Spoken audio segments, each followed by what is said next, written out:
Here is a picture of the crocodile, my brothers and sisters, and he is very, very scary, man. He just sucks the life right out of you. Right out of you, I tell you.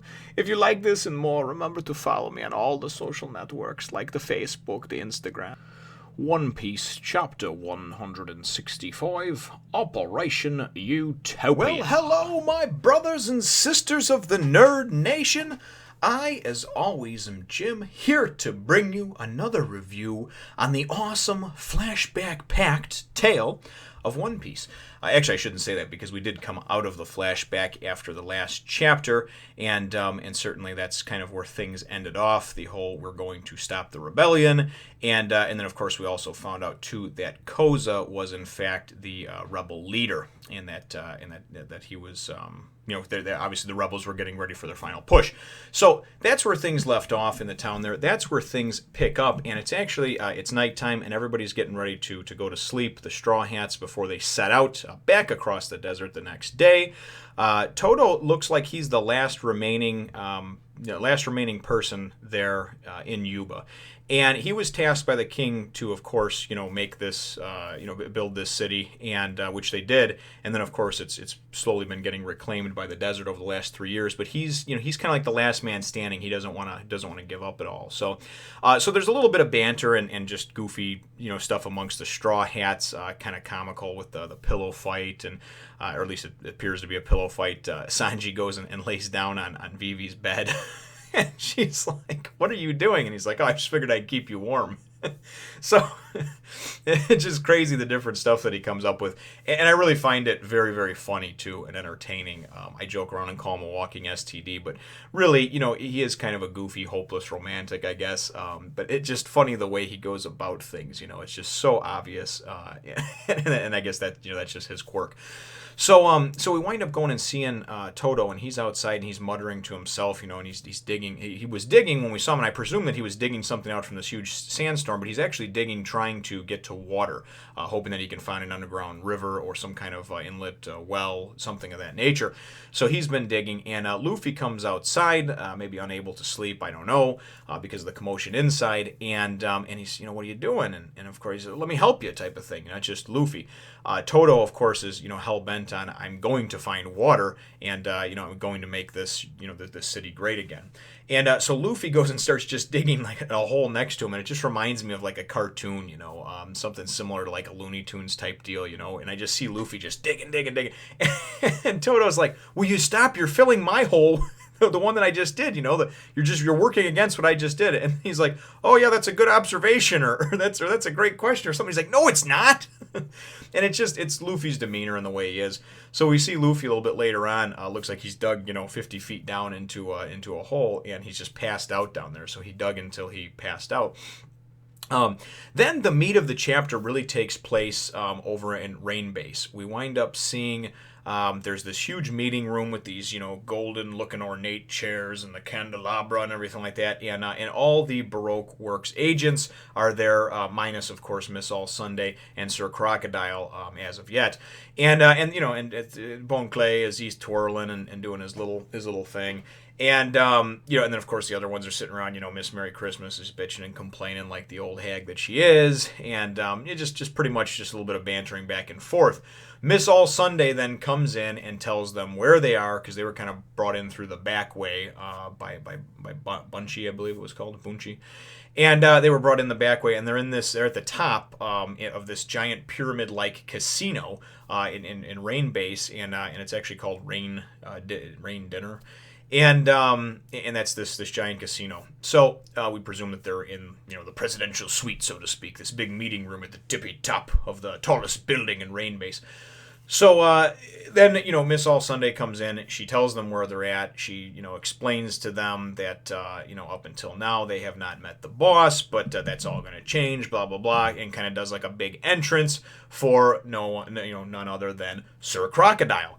As he walks in, there's kind of a collective like gasp amongst everybody, because no one knows who they've been working for. They have no idea.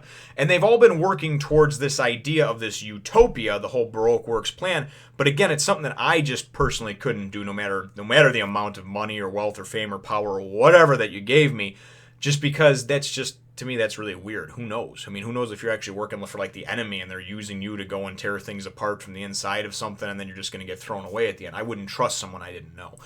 But anyway, so they're all kind of like, and they're like, what? He's a pirate, And then they're like, no, he's one of the warlords, And I believe, you got to tell me if I'm pronouncing this correctly, but it sounds like, if you sound it out phonetically, it sounds like Shishibukaye.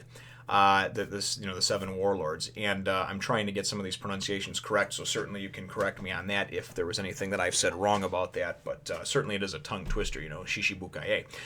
But just kind of like saying it, and that's why I said it again. So, he's like, what, are you disappointed? And then Doublefinger's like, no, not disappointed, just surprised, And a lot of them are just kind of amazed at, like, what the hell is the deal with you? You're supposed to work for, like, the world government, What is your deal? What is your interest in Alabasta, Baroque Works? So then he goes, and he doesn't really give a whole lot out about this plan. He winds up saying, he says, what I want is military might. I'm like, military might? And then he sits down and he discusses the plan with them, but we don't see that part. It's just kind of one of those, like, go to commercial, when we come out of commercial, or what have you, it's sort of, everybody's like, oh, okay, great, yeah, oh, good, makes sense, okay, I like that, I'm on board. And so we don't know exactly what the plan is. We just know that it starts at 7 a.m. tomorrow, and that it's Operation Utopia, and that, pretty much they are going to, he says, erase Alabasta. So, so we're all going to work. We all have our orders and our things. Failure is not an option on this one, obviously. Not that it ever is anyway, because if you fail in Baroque Works, you're killed. But, that's kind of what he gets at with everybody as he has this little meeting, and everybody kind of does they grab a candle and sort of put it in the center, and they all sort of do a, like, okay, all hands in the center, we're ready, go team. So we know that this project, this Operation Utopia, is the ultimate end game of Baroque Works. We now know, of course, or at least they know, that Sir Crocodile is the one that's leading them. And whatever he told them, obviously everybody bought into, because nobody seemed to balk at it. And afterwards, after we kind of came out of the commercial break, so to speak, everybody was like, oh, yeah, okay, all right, good, yeah, sounds good, So it's pretty, I guess it's pretty neat and pretty interesting to figure out what in the hell he told them. So I'm certainly looking forward to that unfolding here during this arc, and I've been told too that this is one of the longer ones as well. So I know certainly that there's a lot to come ahead, of course, for us. So then the chapter ends up shortly after that. We get a few pages of back of course the Straw Hats and Yuba, and getting ready to leave, and they're saying their goodbyes to Toto. At the beginning of the chapter, of course, Vivi had declared that she's going to stop the rebellion, so he's excited again. And ultimately what winds up happening is Toto goes and he says, here, Luffy, and he hands him this canteen or whatever, and Luffy's like, water? And he goes, yeah, not water. We found when you passed out from digging yesterday, I found you got down to damp sand, and I was able to extract the water from that. And he's like all excited because obviously if there's damp sand down there, water is not far behind. So ultimately, Luffy did a good, kind, selfless thing again, and it seems like things may be looking up, because he's like, Yuba, water, I will bring this city back. He is still very, very much indebted to and believes in the kingdom, the king himself, and then of course the task that was given to him, which was build up Yuba, and then obviously he was the caretaker, protector, the town leader. I don't know, I don't know what his exact deal was with it, but he certainly believes in it very wholeheartedly. So everyone goes to kind of go off on their journey and take off.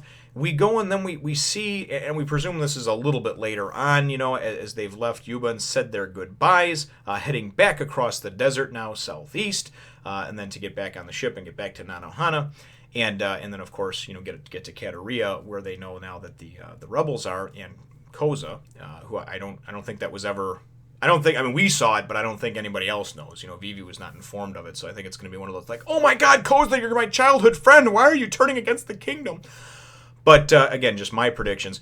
But then at the end of it, in a weird turn of events, they're like, Luffy, what are you doing? Come on. And Luffy just goes and sits down against a tree or whatever, and or a rock, and Luffy, what are you doing? And he's just like, I quit. So I have no idea what the hell is going on with Luffy now. The only thing that I can assume, and actually I can't even really assume this at this point, but you would think that maybe somehow or another in the middle of the night, Mr. 2 was able to switch with him or what have you. But Mr. 2 still isn't even aware that the people he ran into are the Straw Hats, and that the Baroque Works, put out the hit on him and everything else. They have no idea, So I really don't know what the deal is.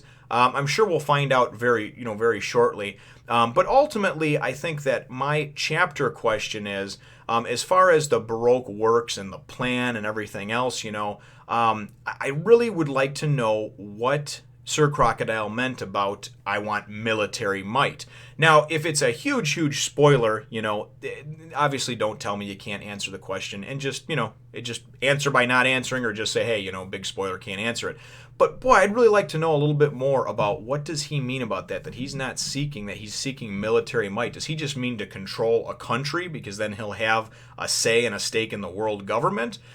Because when he's talking about this plan, he's like, and then when everything happens, everybody will have to run to like Baroque Works, more or less like as their monarch, their leader, their protector, whatever, So if there's any details that can be given, please give them in the comments section down below. If not, no hard feelings. We'll find out soon enough, I guess. Feel free to hit the thumbs up, the like button if you should think that I deserve it, and subscribe if you haven't done so already. We'll look forward to catching you in the next one, Nation.